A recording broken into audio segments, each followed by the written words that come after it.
January 9th, reading the Bible in 1 year with the treasured word. Genesis chapter 20, verse 1 through chapter 22, verse 24. And Abraham journeyed from there to the south, and dwelt between Kadesh and Shur, and stayed in Gerar. Now Abraham said of Sarah his wife, "She is my sister." And Abimelech king of Gerar sent and took Sarah. But God came to Abimelech in a dream by night, and said to him, "Indeed you are a dead man because of the woman whom you have taken, for she is a man's wife." But Abimelech had not come near her, and he said, "Lord, will you slay a righteous nation also? Did he not say to me, 'She is my sister'?" And she, even she herself said, "He is my brother. In the integrity of my heart and innocence of my hands I have done this." And God said to him in a dream, "Yes, I know that you did this in the integrity of your heart. For I also withheld you from sinning against me, therefore I did not let you touch her. Now therefore, restore the man's wife, for he is a prophet, and he will pray for you, and you shall live. But if you do not restore her, know that you shall surely die, you and all who are yours." So Abimelech rose early in the morning, called all his servants, and told all these things in their hearing, and the men were very much afraid. And Abimelech called Abraham and said to him, "What have you done to us? How have I offended you, that you have brought on me and on my kingdom a great sin? You have done deeds to me that ought not to be done." Then Abimelech said to Abraham, "What did you have in view, that you have done this thing?" And Abraham said, "Because I thought, surely the fear of God is not in this place, and they will kill me on account of my wife. But indeed she is truly my sister. She is the daughter of my father, but not the daughter of my mother, and she became my wife. And it came to pass, when God caused me to wander from my father's house, that I said to her, 'This is your kindness that you should do for me, in every place, wherever we go, say of me, he is my brother.' Then Abimelech took sheep, oxen, and male and female servants, and gave them to Abraham, and he restored Sarah his wife to him. And Abimelech said, 'See, my land is before you, dwell where it pleases you.' Then to Sarah he said, 'Behold, I have given your brother 1,000 pieces of silver, indeed this vindicates you before all who are with you and before everybody.' Thus she was rebuked. So Abraham prayed to God, and God healed Abimelech, his wife, and his female servants. Then they bore children. For the Lord had closed up all the wombs of the house of Abimelech because of Sarah, Abraham's wife. And the Lord visited Sarah as he had said, and the Lord did for Sarah as he had spoken. For Sarah conceived and bore Abraham a son in his old age, at the set time of which God had spoken to him. And Abraham called the name of his son who was born to him, whom Sarah bore to him, Isaac. Then Abraham circumcised his son Isaac when he was 8 days old, as God had commanded him. Now Abraham was 100 years old when his son Isaac was born to him. And Sarah said, "God has made me laugh, and all who hear will laugh with me." She also said, "Who would have said to Abraham that Sarah would nurse children? For I have borne him a son in his old age."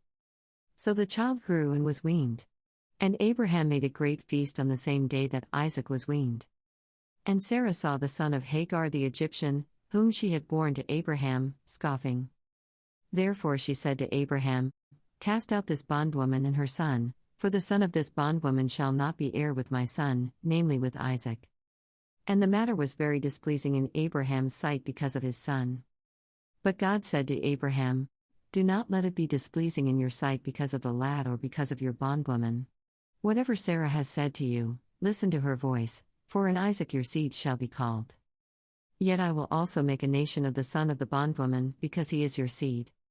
So Abraham rose early in the morning, and took bread and a skin of water, and putting it on her shoulder, he gave it and the boy to Hagar, and sent her away. Then she departed and wandered in the wilderness of Beersheba. And the water in the skin was used up, and she placed the boy under one of the shrubs. Then she went and sat down across from him at a distance of about a bowshot, for she said to herself, "Let me not see the death of the boy." So she sat opposite him, and lifted her voice and wept. And God heard the voice of the lad. Then the angel of God called to Hagar out of heaven, and said to her, "What ails you, Hagar? Fear not, for God has heard the voice of the lad where he is. Arise, lift up the lad and hold him with your hand, for I will make him a great nation." Then God opened her eyes, and she saw a well of water. And she went and filled the skin with water, and gave the lad a drink. So God was with the lad, and he grew and dwelt in the wilderness, and became an archer. He dwelt in the wilderness of Paran, and his mother took a wife for him from the land of Egypt. And it came to pass at that time that Abimelech and Phicol, the commander of his army, spoke to Abraham, saying, God is with you in all that you do. Now therefore, swear to me by God that you will not deal falsely with me, with my offspring, or with my posterity, but that according to the kindness that I have done to you, you will do to me and to the land in which you have dwelt. And Abraham said, I will swear. Then Abraham rebuked Abimelech because of a well of water which Abimelech's servants had seized. And Abimelech said, I do not know who has done this thing, you did not tell me, nor had I heard of it until today. So Abraham took sheep and oxen and gave them to Abimelech, and the two of them made a covenant. And Abraham set 7 ewe lambs of the flock by themselves. Then Abimelech asked Abraham, What is the meaning of these 7 ewe lambs which you have set by themselves? And he said, You will take these 7 ewe lambs from my hand, that they may be my witness that I have dug this well. Therefore he called that place Beersheba, because the two of them swore an oath there. Thus they made a covenant at Beersheba. So Abimelech rose with Phicol, the commander of his army, and they returned to the land of the Philistines. Then Abraham planted a tamarisk tree in Beersheba, and there called on the name of the Lord, the everlasting God. And Abraham stayed in the land of the Philistines many days. Now it came to pass after these things that God tested Abraham, and said to him, Abraham. And he said, Here I am. Then he said, Take now your son, your only son Isaac, whom you love, and go to the land of Moriah, and offer him there as a burnt offering on one of the mountains of which I shall tell you. So Abraham rose early in the morning and saddled his donkey, and took 2 of his young men with him, and Isaac his son, and he split the wood for the burnt offering, and arose and went to the place of which God had told him. Then on the 3rd day Abraham lifted his eyes and saw the place afar off. And Abraham said to his young men, Stay here with the donkey, the lad and I will go yonder and worship, and we will come back to you. So Abraham took the wood of the burnt offering and laid it on Isaac his son, and he took the fire in his hand, and a knife, and the 2 of them went together. But Isaac spoke to Abraham his father and said, My father. And he said, Here I am, my son.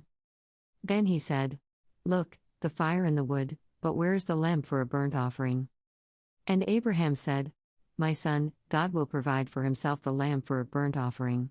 So the 2 of them went together. Then they came to the place of which God had told him. And Abraham built an altar there and placed the wood in order, and he bound Isaac his son and laid him on the altar, upon the wood. And Abraham stretched out his hand and took the knife to slay his son. But the angel of the Lord called to him from heaven and said, Abraham, Abraham. So he said, Here I am. And he said, Do not lay your hand on the lad or do anything to him, for now I know that you fear God, since you have not withheld your son, your only son, from me. Then Abraham lifted his eyes and looked, and there behind him was a ram caught in a thicket by its horns. So Abraham went and took the ram, and offered it up for a burnt offering instead of his son. And Abraham called the name of the place, The Lord will provide. As it is said to this day, In the mount of the Lord it shall be provided. Then the angel of the Lord called to Abraham a second time out of heaven. And said, By myself I have sworn, says the Lord, because you have done this thing, and have not withheld your son, your only son.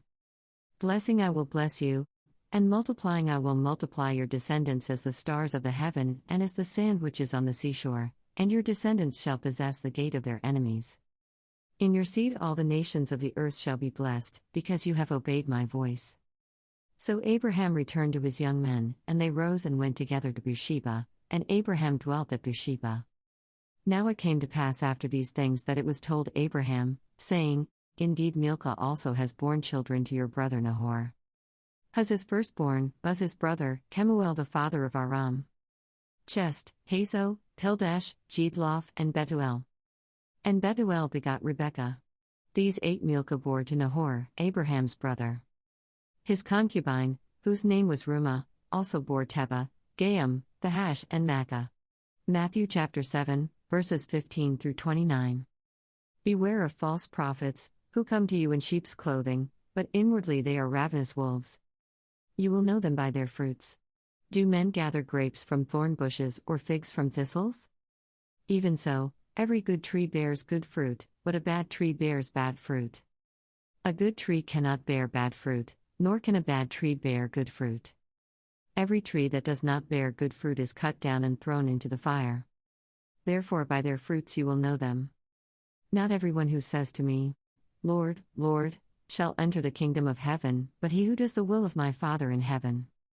Many will say to me in that day, Lord, Lord, have we not prophesied in your name, cast out demons in your name, and done many wonders in your name? And then I will declare to them, I never knew you, depart from me, you who practice lawlessness. Therefore whoever hears these sayings of mine, and does them, I will liken him to a wise man who built his house on the rock. And the rain descended, the floods came, and the winds blew and beat on that house, and it did not fall, for it was founded on the rock. But everyone who hears these sayings of mine, and does not do them, will be like a foolish man who built his house on the sand. And the rain descended, the floods came, and the winds blew and beat on that house, and it fell. And great was its fall. And so it was, when Jesus had ended these sayings, that the people were astonished at his teaching. For he taught them as one having authority, and not as the scribes. Psalms chapter 9, verse 1 through 12. To the chief musician. To the tune of Death of the Sun. A psalm of David. I will praise you, O Lord, with my whole heart, I will tell of all your marvelous works. I will be glad and rejoice in you, I will sing praise to your name, O Most High. When my enemies turn back, they shall fall and perish at your presence. For you have maintained my right and my cause, you sat on the throne judging in righteousness. You have rebuked the nations, you have destroyed the wicked, you have blotted out their name forever and ever. O enemy, destructions are finished forever. And you have destroyed cities, even their memory has perished.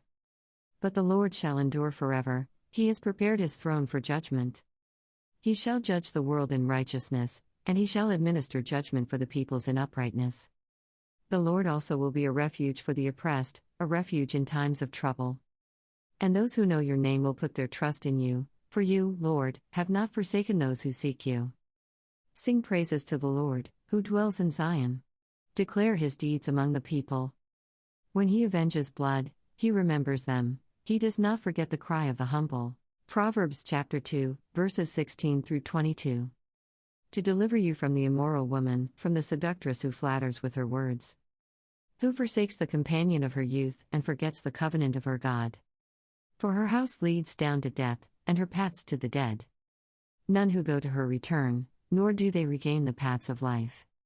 So you may walk in the way of goodness, and keep to the paths of righteousness. For the upright will dwell in the land, and the blameless will remain in it. But the wicked will be cut off from the earth, and the unfaithful will be uprooted from it. Thanks for reading along with the treasured word. See you tomorrow.